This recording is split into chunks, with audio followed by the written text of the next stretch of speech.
हिंदवी स्वराज्याचे सरसंस्थापक छत्रपती शिवरायांना मानाचा मुजरा करतो। भारतीय राज्यघटनेचे शिल्पकार भारतरत्न डॉक्टर बाबासाहेब आंबेडकर यांना मानवंदना अर्पित करतो।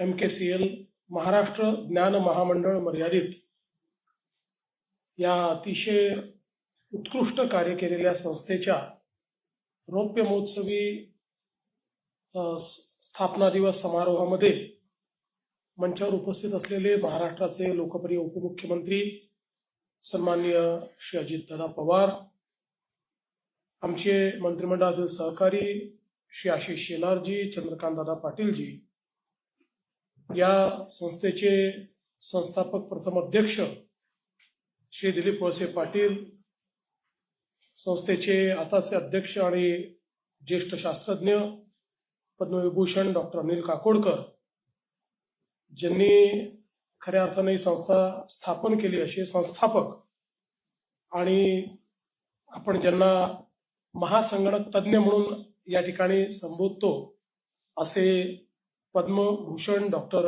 विजय भटकरजी, त्याचप्रमाणे व्यवस्थापकीय संचालक श्री समीर पांडे आणि MKCLचे चीफ मेंटॉर आणि ज्यांनी अतिशय सुंदर अशी दिशा या MKCLला दिली ते श्री विवेक सावंत, या ठिकाणी उपस्थित असलेले सर्व मान्यवर भगिनी आणि बंधूंनो, आज खरोखरच हा आनंदाचा दिवस आहे की MKCLच्या रौप्य महोत्सवी स्थापना दिनी आपण सगळे लोक या ठिकाणी उपस्थित आहोत।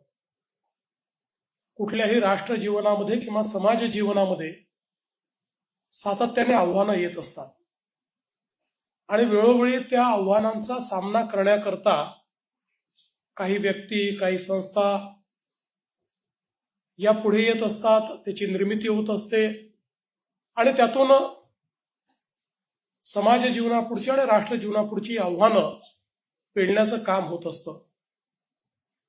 असाच जर आपण प्रवास बघितला तर 90च्या दशकामध्ये सर्वात मोठा चिंतेचा विषय हा जेव्हा एक इंटरनेटची लाट आली आणि मग त्या लाटीमध्ये .comचं बूम आलं आणि अशा या सगळ्या परिस्थितीमध्ये मोठ्या प्रमाणात संगणकीकरण चालू झालं, डिजिटायझेशन सुरू झालं आणि समाज जीवनासमोर आणि राष्ट्र जीवनासमोर प्रश्न निर्माण झाला की इतक्या वेगानं होणाऱ्या या बदलांना अनुकूल अशा प्रकारचं मानव संसाधन आम्ही तयार करू शकू का? या बदलाचे जे काही सामाजिक आर्थिक परिणाम आहेत त्या परिणामांच्या करता आम्ही तयार आहोत का? किंवा अनेक लोक त्यावेळेस प्रश्न विचारायचे की आता लोकांच्या नोकऱ्या वाचतील का? लोक इतक्या वेगाने बदलू शकतील का? असे अनेक प्रश्न ज्या काळामध्ये निर्माण झाले होते त्या काळामध्ये प्रश्न विचारणारे काही लोक होते आणि उत्तर देणारे काही लोक होते आणि मला असं वाटतं की प्रश्न विचारणाऱ्यांची संख्या मोठी असते, उत्तर देणाऱ्यांची संख्या छोटी असते, पण त्यात उत्तर देणारी एक संस्था ही 2000 साली तयार झाली। त्या संस्थेचं नाव आहे MKCL। त्यावेळच्या समाज जीवनापुढच्या प्रश्नांचं उत्तर हे केवळ MKCLने शोधलं नाही तर त्याचं डेमोक्रेटायझेशन करणं, समाजातल्या प्रत्येक व्यक्तीला ते उत्तर मिळेल अशा प्रकारची व्यवस्था उभी करणं। आज आपण वेगळ्या डिजिटल डिवाइडचा विचार करतोय, पण तोही काळ हाच होता की ज्यावेळी आमचेही सगळे त्यावेळेचे जे देशातले मोठे नेते होते आपल्या भाषणात हाच प्रश्न विचारायचे की हा डिजिटल डिवाइड आम्ही कसा दूर करणार? किंबहुना असा काळ होता की ज्या काळामध्ये लोक म्हणायचे की साक्षरता म्हणजे काय आता बदललंय, ज्याला संगणक माहिती आहे तो साक्षर आहे, ज्याला माहिती नाही तो साक्षर नाही आहे, अशा प्रकारची अवस्था ज्या काळामध्ये होती त्या काळामध्ये MKCLने खूप चांगल्या प्रकारे या ठिकाणी डिजिटल डिवाइड दूर करणं आणि त्याकरता एक वेगळं मॉडेल तयार केलं आणि मी दिलीप वळसे पाटील साहेबांचं देखील अतिशय मनापासून या ठिकाणी अभिनंदन करेन की त्यांनी हा जो काही सुरुवातीचा काळ होता त्या काळामध्ये अतिशय चांगले निर्णय घेऊन या स्थापनेमध्ये एक महत्वाची भूमिका त्या ठिकाणी निभावली आणि भाटकर सरांसारखा व्यक्ती लाभल्यामुळे मला असं वाटतं की खरोखर जे काही विजन होतं हे कागदावरचं नव्हतं, ते विजन आपल्याला ऍक्शनमध्ये आलेलं पाहायला मिळालं. आणि अर्थातच विवेक सावंतांसारख्या अतिशय मी ज्यांना द्रष्टा म्हणेन अशा प्रकारच्या व्यक्तीने याचं एक चांगलं विजन तयार केलं आणि त्यातनं आज इतक्या मोठ्या प्रमाणात ही संस्था उभी राहिलेली पाहायला मिळते. आणि एक अजून महत्वाची गोष्ट आहे की ही संस्था तयार होत असताना ही 100% सरकारी संस्थाही झाली नाही आणि 100% खासगी संस्थाही झाली नाही. ही जर 100% सरकारी संस्था असती तर आता 16 राज्य आणि काही देशांमध्ये तुम्ही पोहोचलात, कदाचित 16 जिल्ह्यांपर्यंत पोचता पोचता तुम्हाला नाकी नऊ आले असते. आणि एखादा नवीन कोर्स सुरू करण्याकरता विवेक सावंत हे आपल्याला त्या ठिकाणी मंत्रालयाचे हेलपाटे मारताना दिसले असते आणि कुठल्या तरी उपसचिवांनी त्या फाईलवर लिहिलं असतं याची आवश्यकता काय आहे. आणि हे जर पूर्ण खासगी राहिलं असतं तर केवळ प्रॉफिट हा मोटिव्ह झाला असता आणि प्रॉफिट मोटिव्ह झाला तर त्याचं डेमोक्रेटायझेशन होत नाही. समाजातल्या सगळ्या स्तराचा विचार हा प्रॉफिट मोटिव्ह मध्ये होऊ शकत नाही, कारण समाजातला एक मोठा स्तर असा आहे की ज्याला ज्यावेळी आपण या सगळ्या व्यवस्थेमध्ये आणतो त्या व्यवस्थेमध्ये आणण्याकरता श्रम घ्यावे लागतात, रिसोर्सेस खर्च करावे लागतात, त्यातनं प्रॉफिट मिळतो असं नाही, तो कालांतराने मिळतोय. पण सुरुवातीच्या काळामध्ये प्रॉफिट मोटिव्ह मध्ये अशा प्रकारचा जो काही भाव आहे तो बसत नाही. आणि म्हणून मला असं वाटतं की ही रचना देखील अतिशय चांगल्या प्रकारे झाली की ज्याच्यामध्ये एक प्रकारे प्रायव्हेट सेक्टरची एफिशियन्सी आली आणि दुसरीकडे जे काही सार्वजनिक क्षेत्र आहे किंवा शासकीय क्षेत्र आहे याची रिस्पॉन्सिबिलिटी जी आहे ती रिस्पॉन्सिबिलिटी देखील या संस्थेमध्ये आली आणि त्यामुळे या संस्थेने अतिशय उत्तम काम या ठिकाणी केलं. आणि आज जसं सांगितलं की इतक्या मोठ्या प्रमाणात महाराष्ट्रामध्ये 6-6.5 लोकांचं एक ऑन्टरप्रेन्युअर्सचं जाळं हे या माध्यमातून उभं राहिलेलं आहे आणि कोणत्याही क्षणी समाजातल्या शेवटच्या व्यक्तीपर्यंत पोहोचण्याची यंत्रणा ही MKCLच्या माध्यमातून निर्माण झाली, ही देखील मला असं वाटतं अत्यंत महत्वाची गोष्ट आहे. आणि विशेषतः मला असं वाटतं महाराष्ट्रामध्ये MHCET हा जो अतिशय फ्लॅगशिप कार्यक्रम MKCLच्या माध्यमातून सुरू झाला त्याच्यामुळे महाराष्ट्रातली डिजिटल डिव्हाइड ही आपण फार लवकर त्या ठिकाणी पार करू शकलो आणि त्याच्यामध्ये समाजातल्या सामान्य माणसाला देखील किंवा त्या काळच्या सगळ्या तरुणाईला आपण या सगळ्या व्यवस्थेमध्ये अतिशय चांगल्या पद्धतीने आणू शकलो. आणि आज आपण पाहतोय म्हणजे जग खूप वेगानं बदलत आहे. कालच्या समजा दिवसापर्यंत आपल्या समोर इंटरनेट आणि .com तयार केलेली लाट होती, तर आता AI निर्माण केलेली सुनामी आपल्या समोर आहे.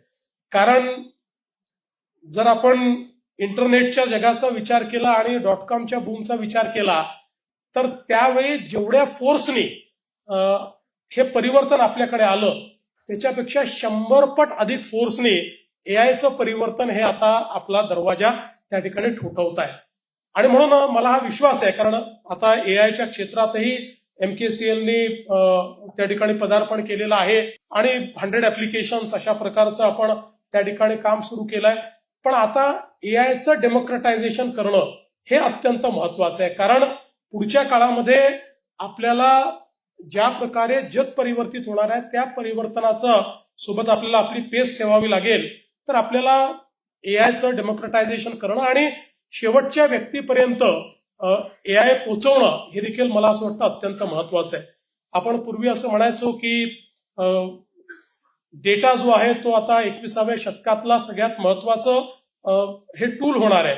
आणि मागच्या काळात आपणही हे बघितलं की ऑइलची जी किंमत आहे त्या किमतीपेक्षा डेटाची किंमत मोठी झाली आणि डेटा ऑइल्सपेक्षा प्रेशियस झाला. म्हणजे एक काळ असा होता की ज्यांच्याकडे ऑइल होतं त्या सगळ्या देशांनी एक प्रकारे जगामध्ये समृद्धी पर्यंत ते देश पोहोचले, पण आता त्याच्या पलीकडे हा डेटा गेलेला आहे आणि आता डेटा हाच एक प्रकारे जगाच्या संपत्तीचा भाग झालेला आहे. आणि म्हणून अशा या सगळ्या परिस्थितीमध्ये डेटा ड्रिव्हन वर्ल्डमध्ये आपल्याला आता हे जे काही नवीन आव्हान आहेत आणि अर्थातच डेटा ड्रिव्हन वर्ल्डने तयार केलेली जी नवीन मूल्य आहे, या दोन्ही गोष्टी समजून आपल्याला पुढे जावं लागेल.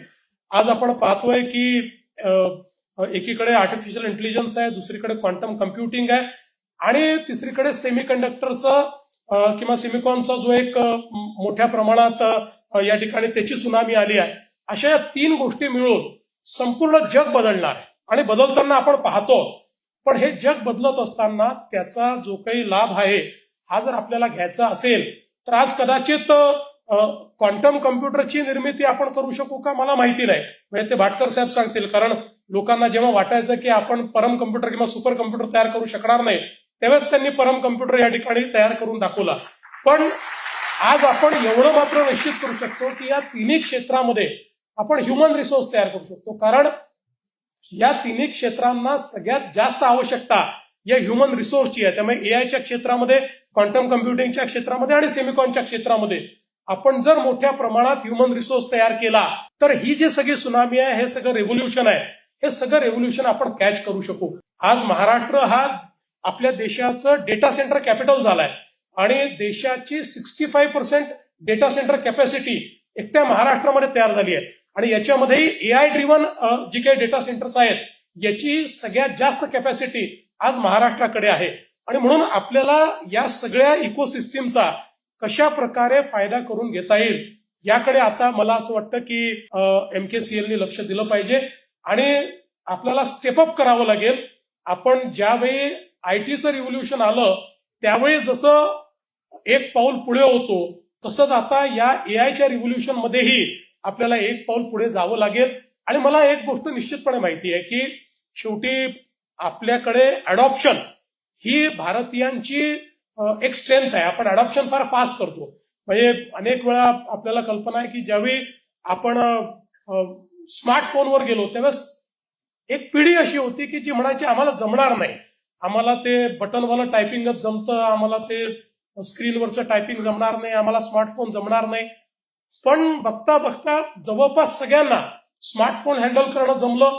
आज देशातला कोणी व्यक्ती जर आपण बघितला तर तो सोशल मीडियावर आहे, तो सोशल मीडियावर अभिव्यक्ती करतोय, तो सोशल मीडिया हँडल करतोय. लोक इतक्या मोठ्या प्रमाणात कंटेंट क्रिएट करतायत, इतक्या जास्त कंटेंट क्रिएशनचं काम आपल्या देशामध्ये चाललेलं आहे की ज्याचा आपण कधी विचारही केला नव्हता. आणि या कंटेंट क्रिएशनमध्ये अगदी कुठेतरी एखाद्या झोपडीमध्ये राहणारी एक आमची काकू किंवा एक आमची आजी भाकरी कशी बनवायची याचं देखील प्रात्यक्षिक करून ते त्या ठिकाणी युट्यूबवर टाकताय आणि त्याला लाखो व्ह्यूज येत आहेत आणि त्याचे मॉनिटायझेशन होत आहे.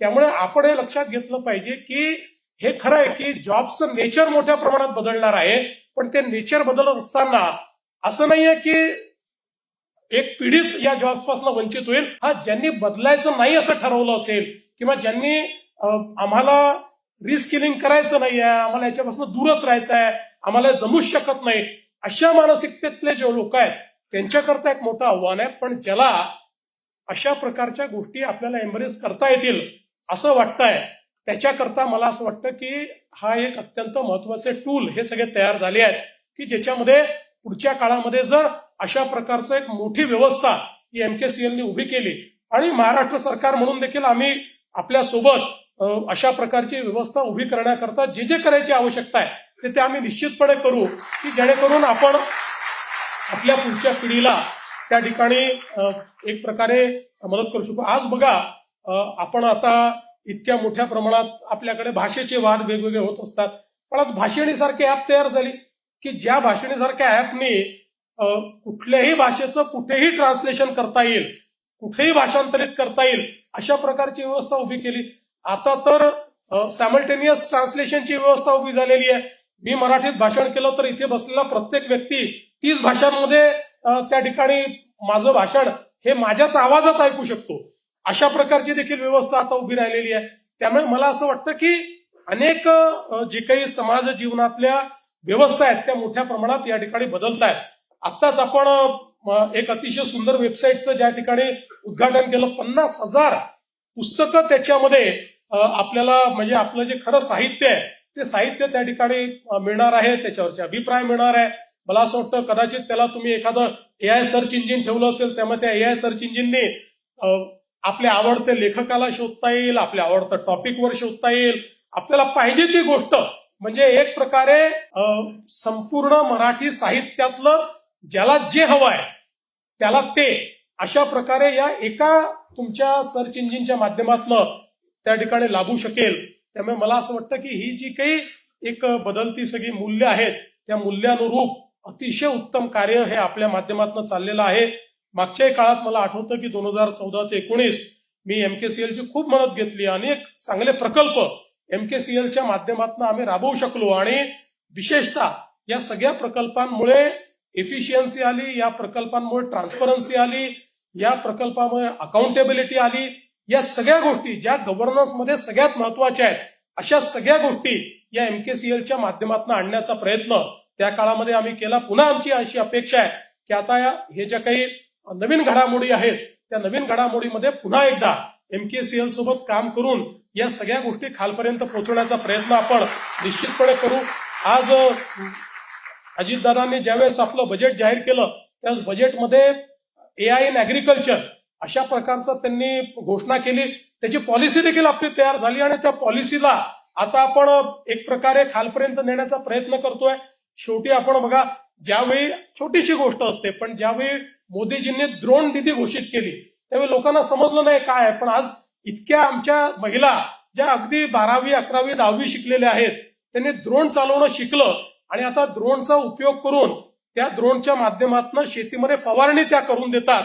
त्यामुळे शेतकऱ्यांचं अलीकडच्या काळामध्ये आपल्याला माहिती आहे की शेतीमध्ये मजूर मिळत नाहीत किंवा त्यांची रोजी पण थोडीशी वाढलेली आहे, कामाची पद्धत बदललेली आहे.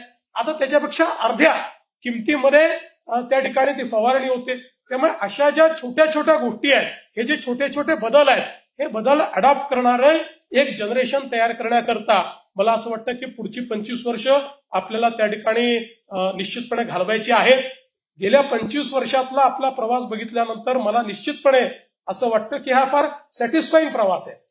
जे काही बदल आपण घडवू शकलो ते अतिशय उत्तम अशा प्रकारचे बदल आहेत आणि म्हणूनच आता 25 वर्ष पूर्ण झाली आहेत तर त्याच्यापेक्षा मोठी आव्हानं घ्यायची आणि तीही पूर्ण करायची. आणि मला विश्वास आहे की आपण हे निश्चितपणे कराल आणि आम्ही देखील या आपल्या आव्हानांचा सामना करत असताना जी काही आपली कार्यपद्धती असेल त्या कार्यपद्धतीत जो काही वाटा आम्हाला उचलायचा असेल तो उचलण्याकरता आम्ही निश्चितपणे अग्रेसर राहू, हा विश्वास मी या निमित्ताने व्यक्त करतो.